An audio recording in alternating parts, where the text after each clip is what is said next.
Hello.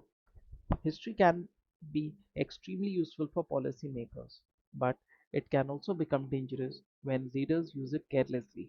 The main idea is that history should not be treated like a ready made script.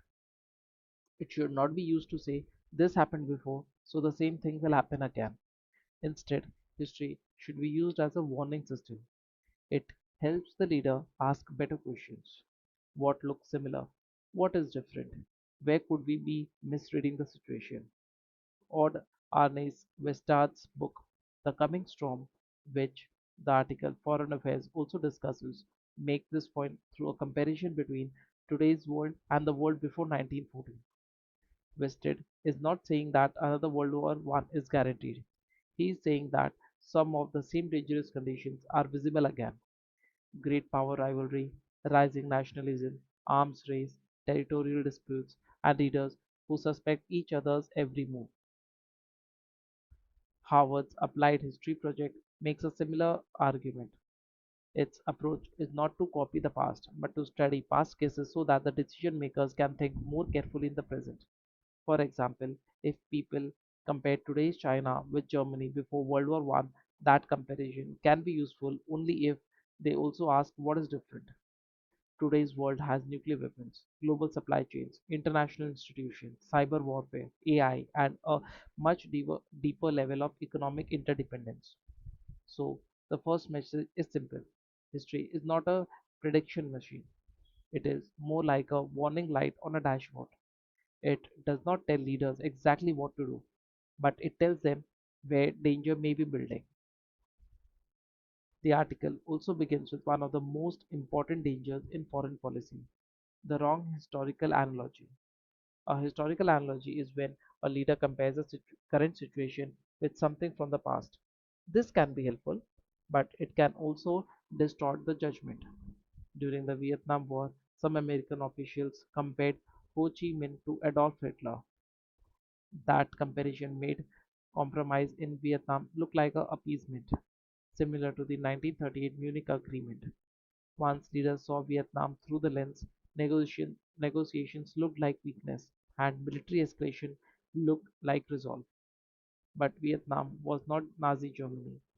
Ho Chi Minh was not Hitler. Southeast Asia in the 1960s was not the Europe in the 1930s, because the analogy was emotionally powerful but strategically misleading. It helped push the United States deeper into a costly and unsuccessful war. Ernest May warned about this in the Lessons of the Past, and later May and Richard Newstead developed the same idea in The Thinking in Time. Their advice was practical. Do not search for a perfect historical match. Instead, compare both the similarities and differences. The academic paper we discussed on Cold War analogies make the same point about the US-China competition today. Calling the US-China rivalry a new Cold War may sound convenient, but it can mislead people. China is not the Soviet Union. The global economy is more connected. China is deeply integrated into trade, finance, technology, and manufacturing in a way the Soviet Union never was. So the lesson is bad analogies are dangerous because they simplify reality too much. They can make the leaders feel they already understand the crisis, when in fact they may be misleading or missing the most important differences. The Harvard Belfer Center's Applied History project gives us a better way to use history. Applied history means studying past events to eliminate today's choices. It does not mean saying the past is a repetitive entity which keeps on repeating exactly. It means using the past as a structured comparison. The goal is to slow down decision making and force leaders to think more clearly. Foreign Affairs article uses Westard's work in this spirit. Westard compares the pre-1914 world with today's multipolar world, but the value of that comparison comes from asking both sides of the question what looks similar and what is different. For example, before World War One, Europe had intense nationalism, competing empires, alliance system, arms race, and territorial flashpoints. Today, we see some similar pressure in US-China rivalry, Russia's war in Ukraine, tensions over Taiwan, the South China Sea, the Korean Peninsula, the Himalayas, and the Middle East. But the difference mattered just as much. In 1914, the leaders did not have nuclear weapons. They did not have global financial markets that could react instantly. They did not have satellites, cyber tools, AI-enabled military system, or worldwide media pressure in the real time. The Balfour work on the World War One and the US-China conflicts makes a similar point. 1914 is useful not because it predicts the war, but because it shows how a crisis can escalate when nationalism, alliances, misrepresentation, and military timetables interact. The Oxford Balfour work on East Asia also warns against a simplistic comparison. The better lesson is not China equals Germany or Taiwan equals Sarajevo. The better lesson is that repeated crises, strong nationalism, unclear red lines, and fast moving military plans can create a dangerous environment. So, applied history is not about memorizing one lesson, it is about developing a better judgment. Foreign Affairs and Vested article focus on 1914 because it shows how great power competition can turn into catastrophe. Before World War One, the major powers did not necessarily want a global war, but they lived in a world of fear, suspicion, rivalry, and rigid planning. Austria-Hungary, Germany, Russia, France, Britain, and others all had their own insecurities and ambitions. Once the assassination of Archduke Franz Ferdinand created a crisis, leaders failed to control the chain reaction.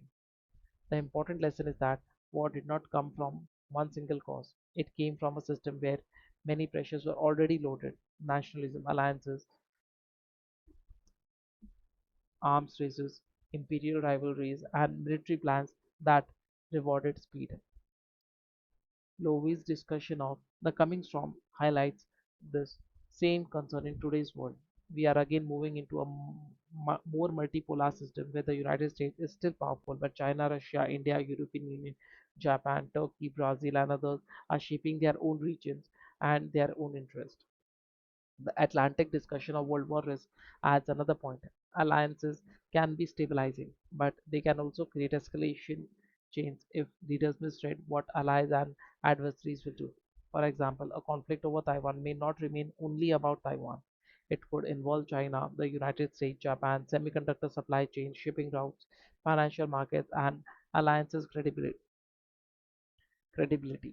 The New York's reporting on Taiwan shows how military activity, political signaling, and domestic pressure can make a flashpoint more dangerous. A naval incident, airspace violation, blockade, cyber attack, or accidental collision could quickly become a test of national resolve. So, 1914 is not a prophecy, it is a pattern. It reminds us that great wars often begin when leaders believe they can manage a crisis and then discover that it's too late and the crisis has started managing them. One of the West's most important warnings discussed by Foreign Affairs is what we can call the paradox of preparation. This means that countries may prepare for war because they fear war, but those preparations can make war more likely. Before 1914, European powers built military plans around speed. Railways allowed armies to mobilize faster. War plans assumed that moving first could create an advantage. The problem was that once a crisis began, military logic started to outrun diplomacy. For example, if one country began mobilizing, another country interpreted it as a proof for hostile intent. The second country then mobilized in response. Very quickly, moves described as defensive precaution looked offensive to everyone else. The result was a spiral. The article also explained that Wested sees a similar danger today. In Washington and Beijing, many actions by one side are interpreted by the other side as a proof of aggression. If the United States strengthens its alliances in Asia, China may see containment. If China expands naval operations around Taiwan or the South China Sea, the United States may see preparation for coercion or invasion. Modern technology makes this even more dangerous. AI-enabled targeting, autonomous weapons, cyber attacks, drones, satellites, and real-time intelligence can compress the decision time. A leader may feel pressure to act quickly before losing the advantage. The Balfour work on the World War One and US-China conflict also warns about this problem. When military system rewards speed, political leaders may have less time to think. The danger is not only about deliberate aggression. The danger is a crisis moving so fast that leaders convince themselves they have no choice. So the paradox is this: preparing for war may be necessary for deterrence, but if preparation becomes too rigid, too fast, and too suspicious, it can help create the very war it was meant to prevent. The article also highlights one of the West's deepest concerns. Many people today have forgotten what great power war actually means. Since 1945, most wars have been limited wars, civil wars, proxy wars, or regional conflict. These wars have been devastating for the people directly involved, but for many outside observers, war had appeared distant, contained, and manageable. Because of the television, drones, precision weapons, and maps on the screen, people can begin to imagine war as something controlled and localized. Wested warns that this is a dangerous illusion. World War One gives a brutal reminder of the scale of the Great Power War. The Battle of Somme alone produced more than 1 million casualties. The entire war caused tens of millions of casualties and shattered empires, societies, economies, and political systems. Kirkus described the coming storm as a grim warning about a world that can feel like a powder keg. TLS also focuses on Western's comparison between the conditions before 1914 and the risk in today's US-China rivalry. The New York's reporting on Taiwan shows why this matters now.